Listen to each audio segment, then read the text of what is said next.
itu. Pak Menteri, kami mohon efisiensi yang untuk Aceh agar bisa dikembalikan untuk tahun 2020. Kan saya udah bilang waktu itu akan kita ini ya, kan saya hanya belum berani ngomong ke presiden nih. Tapi ini kan dananya udah ada nih. Jadi dana bukan kendala, Anda pakai aja, nanti saya pasti ngomong, atau minta aja Pak Ketua yang ngomong tuh, pasti lebih cepat. Saya pikir kalau Bapak bisa mutusin sekarang ya kita, tapi mesti lapor ke presiden apa ya? Bapak lapor ke presiden lah, saya lapor dikit-dikit. Jadi tapi udah dihitung di kita, hitungannya kita bisa, efisiensi kita hilangkan jadi sama dengan tahun lalu. Untuk Aceh ada tambahan 1,7 triliun, 1,8 triliun untuk wilayah Aceh. Karena ini kan daerah bencana, harusnya nggak ada masalah. Jadi menurut saya posisinya seperti itu. Terus untuk pasca bencana kan estimasi awal kebutuhannya 51 triliun. Yang saya dapat sampai sekarang ya. Itu bisa dipenuhi dari pemanfaatan alokasi hasil prioritas ya. Terima kasih Pak Ketua. Assalamualaikum warahmatullahi wabarakatuh. Selamat siang, salam sejahtera untuk kita semua. Seperti biasa Pak, saya hanya bagian akhir, cuma ngitung-ngitung duit. Saya di sini sama Pak Tito, kalau nggak disebut namanya ngambek katanya. Masuk detik rupanya. Jadi saya mesti balas. Saya nggak disebut nama nggak ngambek Pak. Saya ngambek kalau uang yang disediain pakai utang nggak dipakai juga. Jadi saya kumpulin uang banyak, gebuk-gebuk orang pajak, bea cukai ditumpuk di sana nggak dipakai. Sementara di sini bencananya masih susah masyarakatnya. Itu aja Pak. Update sedikit tentang follow up meeting yang sebelumnya Pak Ketua. Saya kan udah mencoret tuh bintang di pergerakan mahasiswa IPDN. Udah jalan apa ya? 1.300 orang ke sini. Ya. Bagus sekali saya lihat tuh di Detik, di YouTube pelepasannya, jadi bagus sekali. Terus yang kedua adalah Satgas Jembatan Pak, yang sebelah. Sekarang ganti orangnya Pak. Kalau punya utang, bosnya datang. Kalau udah utangnya lunas, anak buahnya datang Pak. Dia udah benar. Jadi kita alokasikan Pak 1 triliun ke Satgas Jembatan. Terus kemarin di Hambalang ada perintah ditambah 2 triliun. Jadi Satgas Jembatan punya alokasi dana sekarang 3 triliun. Kalau nggak beres juga jembatan di sini keterlaluan. Tapi saya pikir ya utangnya udah lunas ya Pak ya? Kira-kira utangnya udah lunas itu. Makasih Pak. Kita juga membantu beberapa case di mana kan tadi Pak Tito bilang kita perlu kapal keruk ya. Itu ada rupanya perusahaan yang dipinjam kapal keruknya lewat TNI, lewat Menhan. Tapi ada isu bea cukai katanya karena itu dari kawasan ekonomi khusus dimasukin ke sini harus bayar cukai 30 miliar. Saya bingung, mau bantunya mesti bayar. Jadi begitu laporan itu sampai saya langsung saya bilang udah abolish. Jadi kapalnya sudah jalan ke sini nggak usah bayar cukai, nanti kalau sudah selesai tapi dibalikin ke sana lagi, itu yang paling penting. Jadi nanti kalau Pak Tito mau pinjam dari tempat-tempat lain yang sejenis yang ada kendala seperti itu harus bayar cukai segala macam, lapor ke kita langsung kita bypass dan itunya kita pakai. Kan keterlaluan kalau orang mau bantu aja kita pajekin. Terus bicara dana APBN untuk 2026 untuk pembangunan kembali daerah terdampak, saya rasa cukup ya. Untuk DSP di BNPB kami ada 250 miliar, tambah cadangan bencana 5 triliun, tambah juga arahan dari Presiden untuk menambah dana DSP 600 miliar. Jadi dananya 11, kanan saya ini cukup banyak. Cuman sepertinya dia kurang mampu belanja. Nanti itu Pak yang tadi uang saku pengungsi yang 15.000 per orang per hari ya. Kalau Kamsos kan belum bisa masuk kelihatannya ya. Kenapa Anda nggak masuk? Anggap ini masih bencana sampai akhir musim hujan kira-kira gitu. Jadi Anda bisa masuk. Datanya kalau data nggak usah sempurna amat. Orang bencana mana bisa data sempurna. Yang penting bisa terverifikasi. Ada yang bertanggung jawab gitu. Itu harusnya besok juga bisa tuh mereka dikasih uangnya, bisa nggak? Kalau sudah ada datanya kan? Loh, Anda datanya udah ada? Ya, yang nggak usah sempurna sekali, udah SK Bupati mereka tanggung jawabkan. Anda masuk, besok bisa? Bisa. Oh, udah bisa tuh lah besok. Saya besok ya. BNBA-nya ada.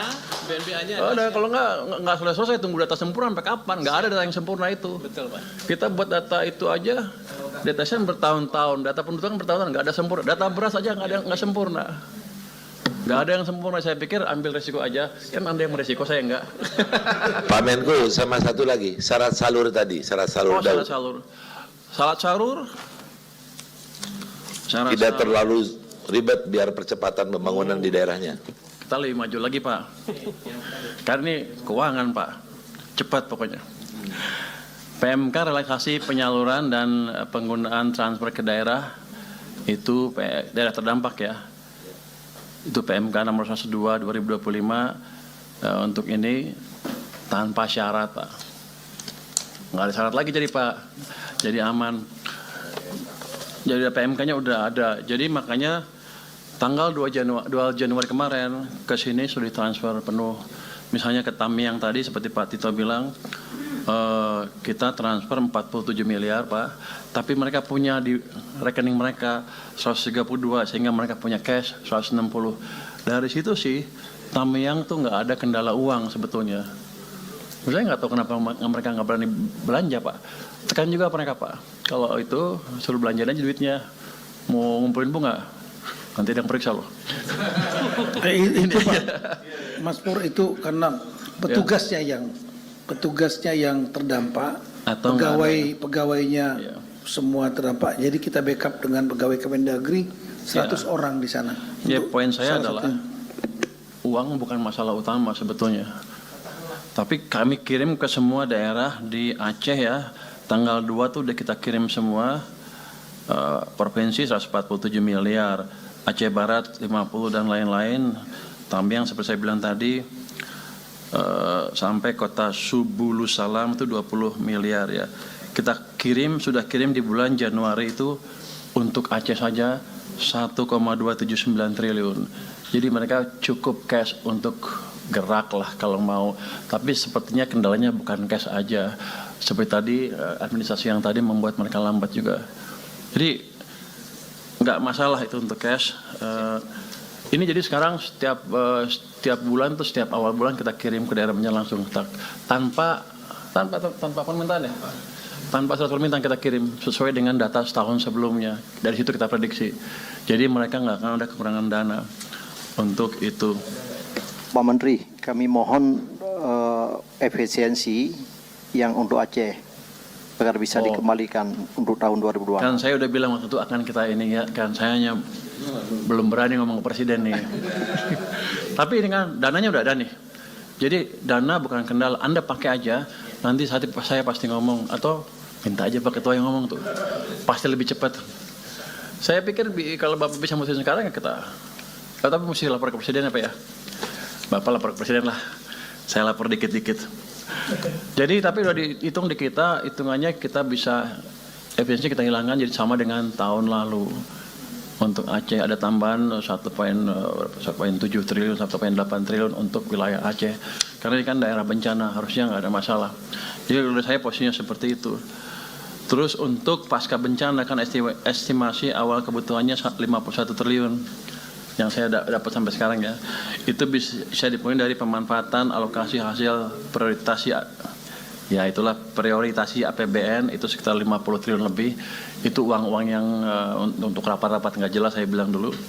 Kita juga relokasi anggaran untuk infrastruktur, kementerian lembaga dan infrastruktur 2026. Ini diprioritaskan untuk pembangunan kembali infrastruktur di 3 provinsi yang terdampak ini. Kemudian saya bilang tadi BNPB punya cadangan 5 triliun. Tapi saya usul ke kementerian lembaga kayak PU yang lain-lain, kalau ada punya proyek yang di Aceh dipercepat aja. Semua kementerian lembaga jadi nggak ada masalah. Masalah bos dari Kemendikbud tadi Disdasbud ya? Apa? Dasmen. Gandeng dulu ya. Soalnya saya zaman dulu. Tahunya Dikbud aja. Dikdasmen. Bos itu pasti kita carikan setelah kita menerima permintaan dari Anda. Jadi Anda percepat permintaannya ke saya, langsung saya keluarkan itu bosnya. Jadi harusnya saya yang balik tanya ke Anda. Untuk Aceh, tolong dipercepat supaya bisa saya keluarkan lebih cepat. Suratnya sudah dikirim Pak Menteri. Sudah dikirim suratnya. Kapan itu? Pak Dirjen. Kapan? Tanggal 7.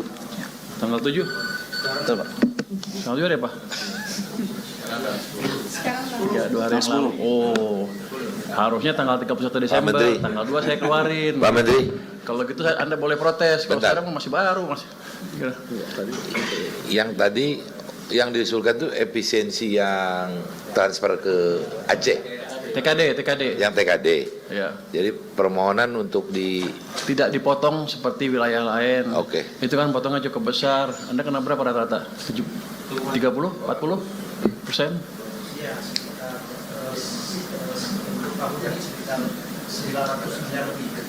Oh, nggak banyak itu. Jadi kita hitung akan ada tambahan sekitar 1,7. Harusnya sih nggak ada masalah. Sekarang tapi nggak terlalu yang gimana? Boleh kan? bentar nih. Boleh. Ya. Ya.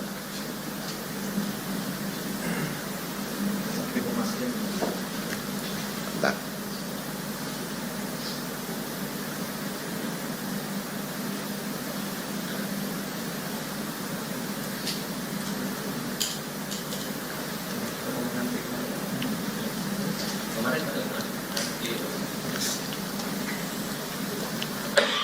Karena ya. Ya. Ya. Ya.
Halo, selamat pagi Pak.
Kalau saya kan nggak bisa telepon, beliau yang bisa telepon.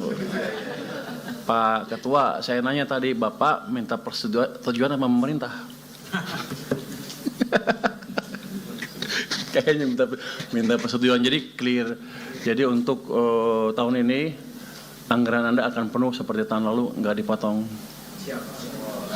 Jadi dapat 1,6, 1,7 kalau nggak salah. Ya? Iya. Dulu kan saya janji saya mau bicara, belum sempat ke sana sini soalnya barusan Pak Ketua udah telepon dan Pak Presiden bilang setuju.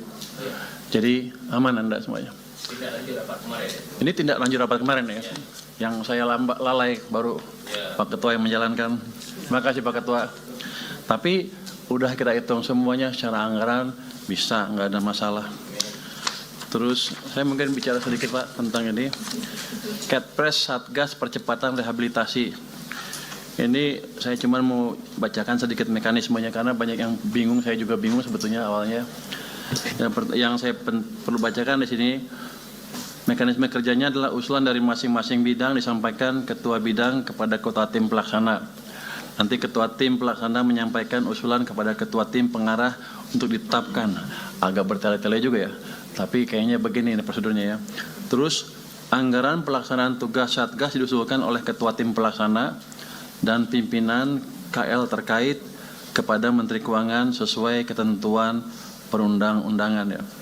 Terus segala pendanaan untuk pelaksanaan Kepres ini bersumber dari APBN dan sumber lain yang sah. Yang saya ingin bacakan lagi adalah prosedur penganggaran rehab rekon pada DIPA Kementerian Lembaga.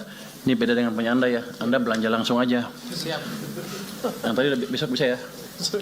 Pak, lagi.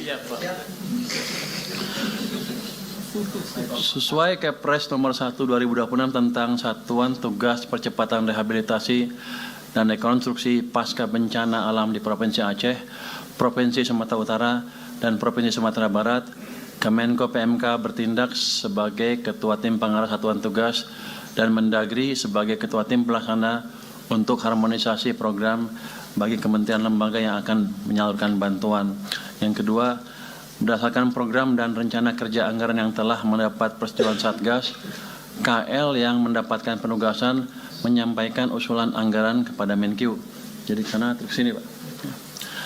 Kemudian yang ketiga, pemenuhan anggaran dapat menggunakan RO khusus dan atau ABT dari BABUN. Ya. Pimpinan Kementerian Lembaga menerbitkan surat keputusan Menteri atau pimpinan lembaga dan surat pernyataan tanggung jawab mutlak untuk menggunakan anggaran yang ada pada RO khusus. Yang kelima, dalam hal anggaran RO khusus tidak mencukupi, Kementerian Lembaga melakukan optimalisasi dari alokasi anggaran yang tersedia untuk melaksanakan kegiatan yang terkait dengan pemulihan pasca bencana di Sumatera. Yang keenam, terhadap hal anggaran KL tetap tidak mencukupi, pimpinan KL dapat mengajukan anggaran belanja tambahan kepada Menteri Keuangan. Jadi mungkin itu prosedur yang mesti diikuti oleh kementerian lembaga ke depannya supaya semuanya clear. Mungkin demikian update dari kami Pak. Terima kasih. Wassalamualaikum warahmatullahi wabarakatuh.